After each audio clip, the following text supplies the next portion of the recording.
This Sam, a secret agent at the White House, and her niece Allison's. They catch up in a bar and Sam reveals his plan to take Allison to the White House, having obtained permission from the Marine Corps general excited about the opportunity to serve there. Allison wonders if it's solely because of her relationship with him.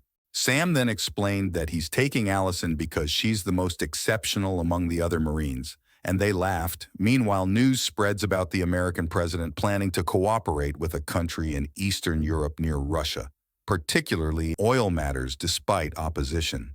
The president insists on this cooperation, especially regarding oil. The following day at the White House, the president discusses with his vice president, who protests his decision to cooperate with Stovia.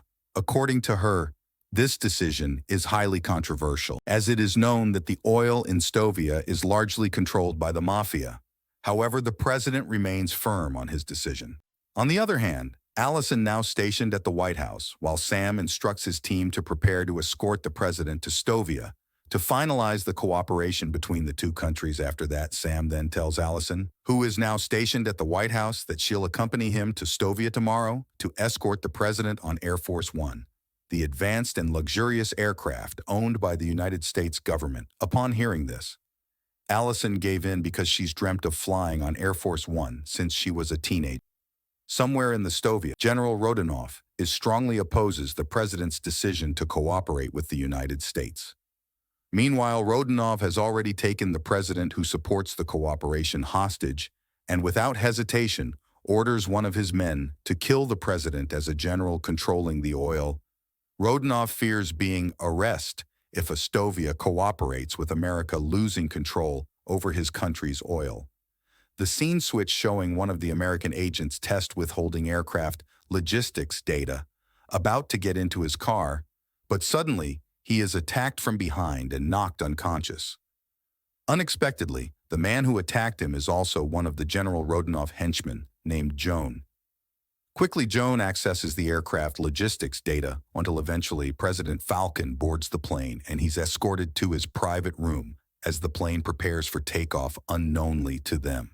Nikolai infiltrated as the pilot while Joan eradicate another agent in the cabin. That night after the plane takes off, one of the pilots tries to reach the control center. However, the control center cannot communicate with them because their server has been hijacked at the same time. Nikolai swiftly eradicates both pilots and informs Rodionov that Air Force One is now fully under their control. Meanwhile, during a press conference inside the plane, a journalist questions the president about cooperating with Stovia. The president explains it's at the request of the president because there is abundant oil there, but it rarely enters the state treasury. Meanwhile, Nikolai gains access to the plane sound system, allowing Rodionov to address the passengers. When Rodionov is connected, everyone is shocked because they have just learned that they have been hijacked. Rodionov then explains that the president is now powerless because they have hijacked all the satellite servers and everything. So for now, the president is better off following orders, realizing that the president is in danger. Sam, as the head of security, immediately asks the president to enter a special room with two agents and then asks all passengers to remain calm in the middle room and instructs one agent to guard them.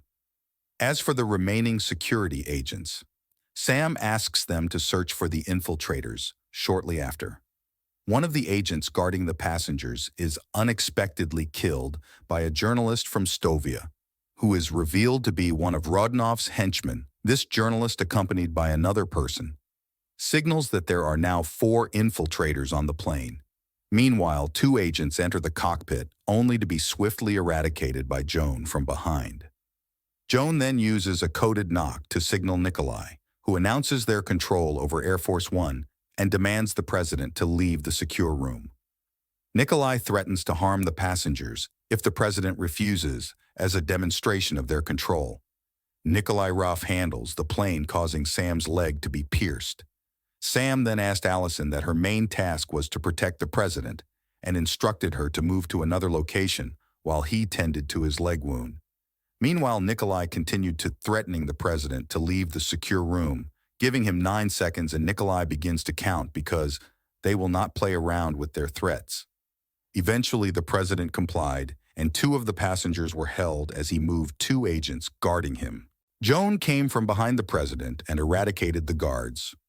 Rodionov demanded that President Falcon make a video announcement canceling the cooperation with Stovia and expressing animosity towards its president and people within an hour. Meanwhile, the journalist, one of Rodionov's henchmen, kept the president under control, but his attention was diverted, allowing the president to resist briefly before being subdued again. On the other hand, Joan, preparing to enter the cabin, signaled his presence with 3 knocks, which Allison noticed. Joan then revealed the presence of Allison and Sam, prompting the journalist to search for them while he waited for the president. After the journalist leaves Allison knock on the door 3 times, it is finally opened. Joan and Allison battled, however Allison uses her sea combat skills to eradicate him.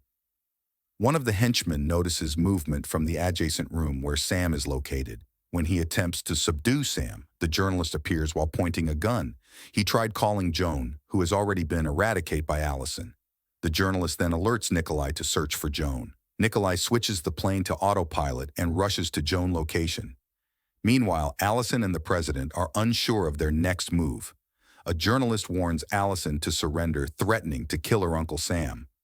The journalist then tells Sam to persuade Allison to surrender now.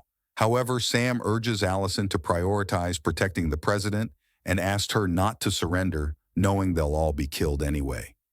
Furious, the journalist kills Sam and the hostages without hesitation upon hearing the gunshots. Allison felt devastated, realizing that Sam had likely been eradicated. She quickly urged the president to go to the emergency room as they planned to parachute out of the plane. Unfortunately, Nikolai showed up, but Allison managed to shoot him. Allison and the president parachuted out of the plane. Meanwhile, the journalist and his comrade felt frustrated, realizing the two had escaped. The journalist promptly informed Rodionov that the president and one of his agents had parachuted to an area near the valley close to Russia. Rodionov urged his men to search for the president's landing spot. Meanwhile, the panic strikes Air Force One control center as the plane vanished from the radar. They quickly contacted the White House, informed the vice president about the disappearance of the plane. The vice president instructed Mark to get assistance to search for the crash victims, though people don't normally survive plane crash. Meanwhile, Allison and the president had landed safely and were seeking refuge. General Rodionov dispatched his men to search the valley where the president and Allison landed. Allison and the president stumbled at a hut in the forest and decided to rest there for the night. The next morning, Allison was seen still asleep, leaning on the president's shoulder shortly after. She finally woke up and immediately apologized. The president then replied that she didn't need to apologize. After that, they continued their journey but encountered many of Rodionov's henchmen nearby.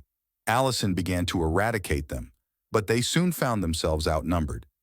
In the end, the president suggested surrendering, realizing they couldn't defeat them. Allison was distraught over failing her duty, especially after Sam had trusted her. Rodionov and his men took the president to another room, while Allison was left with Rodionov's henchmen, and whilst he attempted to harass Allison, she fought back and killed him. Quietly, she proceeded to eradicate their enemies in another room. On the other hand, the president reluctantly complied with Rodionov's orders to spare Allison from suffering. Allison and the president fought side by side to eradicate henchmen. In other scene, the president and Allison were discovered by Mark, the head of the president's staff. Mark was relieved to find the president alive and urged him to leave for a nearby airstrip to fly back to America. However, the president declined, instructing Mark to attend to Allison's wounds instead. In the end, Mark complied, saying that Allison had won. Upon hearing this, Allison remembered her trainer who once said she should never let her guard down, even when she felt victorious. While Allison was being treated by one of the Special Forces soldiers, she asked if they were a combined unit. They confirmed Allison's question, so she asked if they knew Commander Alex, because Commander Alex also joined that unit. Hearing this, they said that just last week he had a conversation with Commander Alex. However, Allison suddenly shot one after the other. After that, Allison explained that she had just made up a story about someone named Alex, and they confessed to knowing him. However, Alex was not a commander, but rather the owner of a bakery near Allison's house. Therefore, Allison was convinced that they, along with Mark, were the traitors all along. Mark suddenly threatened the president because Mark had long been General Rodenoff's secret henchman. However, Allison intervened and killed him before he could harm the president afterward. They headed to the small airstrip, but the president refused the offered plane, opting instead to fly the plane himself and return to America. The next day, he addressed the citizenry that he had survived the previous day's ordeal and reaffirmed the positive relationship between the United States